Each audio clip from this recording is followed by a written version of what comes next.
Hey everyone, welcome back to another episode of the Twilight Zone. It's Teacher Ralph. I wanted to talk about this latest movie called Leave the World Behind, which was executive produced by the Obamas, starring Kevin Bacon, Julia Roberts. What is that gentleman's name? He's such a great actor. You see, I'm not really that prepared. I'm not taking notes, am I? So, some great actors in it. The point is this: there are many things that you can look into this movie and try to understand the symbolism. And I can list a few, but let's not get bogged down in the details. Let's look at the major theme. And what really struck me about this movie is, first of all, this movie, believe it or not, this is a masterpiece because it affects everyone who watches it. That means that this thing is not only emotionally a masterpiece, it's intellectually a masterpiece. It's such an amazing mystery. It's a brilliantly written mystery. And it's great directing, great editing, great acting, absolute masterpiece. Now, I want to tell you the major theme and what I got out of this. And I think what people really need to focus on is what I'm about to tell you. All of these other things, these details, they're fun to look at and to try to figure out what they mean and reference. I'm all about it. I'm all about it as well. But remember, don't get bogged down in the details. So here's the thing, look at the very ending of this movie and look at the lyrics of the theme song, that Friends theme song. The symbolism is the little girl really dislikes her reality, like many people in the world do. And what do? We escape from our reality through entertainment. This is what she is doing. That's one of the symbolism of this movie, meaning that if we paid more attention to our current environment and our current reality, our surroundings, our neighborhoods, or whatever, our lives, our friends, if we paid so much attention that we built our reality into what we actually want it to be instead of escaping from it, then perhaps we would have the world that we actually want. That, ladies and gentlemen, is the major theme of this movie. Now, of course, there are other big themes here as well. I understand that. The other theme is that this girl is watching Friends. So, if we were to look at an apocalypse situation, when we're stuck in such a scenario, let's say hypothetically, we would need to count on our friends to survive.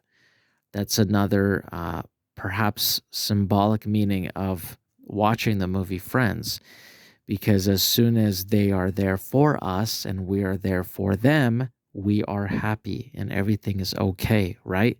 Each friend brings something different to the table that you and I might not have, but together we have everything.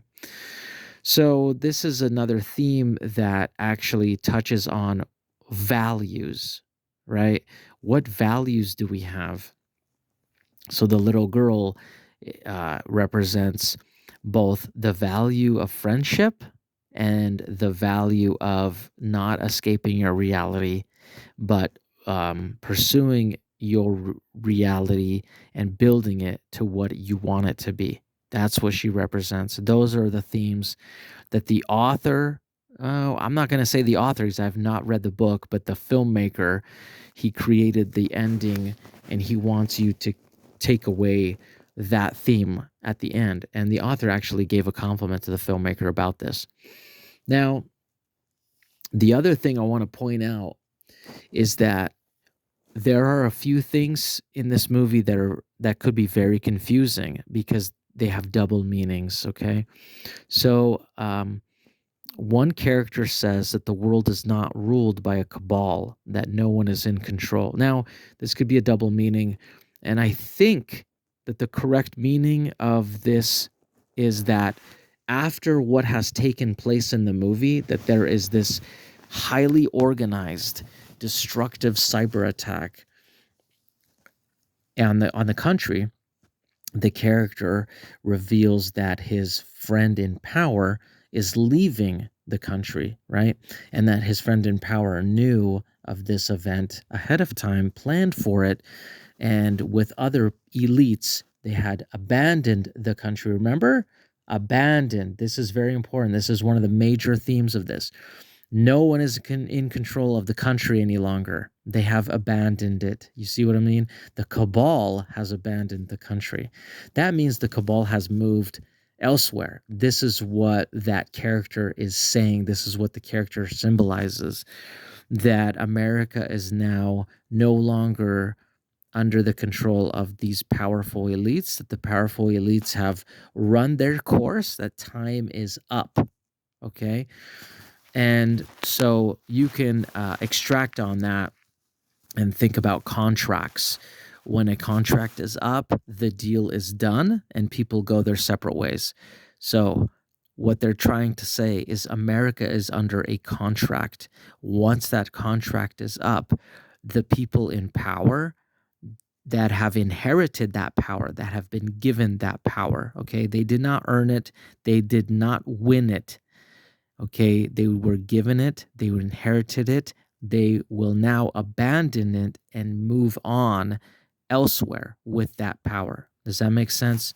So, these are the three main themes of this movie that people need to take away, that if such an event does happen, which a lot of people believe this is a foreshadowing, that the powers that be will abandon their power and leave this place for it to rot. Okay. Now, the little girl stands for the point of that we don't have to let anything rot. We can build it, we can cherish it, and we can nurture it if we just come together, collaborate as friends, right? If we focus on the reality and not try to escape from it. Okay. So, if people focus on their good moral values, right, and try to connect with others, then we will be okay. No, so those are the themes. Now, of course, the movie is trying to show you the mentality of what happens to people when fear sets in and mayhem and people buying arms instead of buying, water or purification contraptions or tablets or whatever, because they're so afraid people are going to attack them and steal their things. I'm not saying that that couldn't happen, but I'm saying that you need to put your energy into the good things in order to help those good things grow, right? Build up the friendship communities, instead of trying to get weapons and armor and all this kind of stuff. I was going to make a comparison, but I'm not going to make it as directly as I could, for different reasons. But if you look at some other countries in the world, they don't think like this country. They don't arm themselves. They don't go out and buy all of these things because they're paranoid and fearful and they dislike their neighbor. They don't do that. That is not their gut reaction. Their gut reaction is, okay, we have a big problem. Let's come together and solve it. That is their gut reaction, peacefully, as one. And that should be everyone's gut reaction. So, people can talk about referencing Bible quotes and, little details in the movie, like the painting that's black and white and gray in the home that changes shape and formation, could be, energy waves, could be satellite frequency coming toward the earth being disrupted, or could be something else. But I think it's something like that because in the beginning, there are like four kind of strikes on this image, kind of like frequency strikes. And then later, there are no more frequency strikes. Meaning like whatever, the satellites are out. I apparently. Now another thing is the QR code on the map, on the U.S. map, that has red, orange, and white and yellow blotches about which places are more affected or lesser affected. So there's a QR code hovering near perhaps Kentucky. I'm not sure if it's Kentucky or that area, but the QR code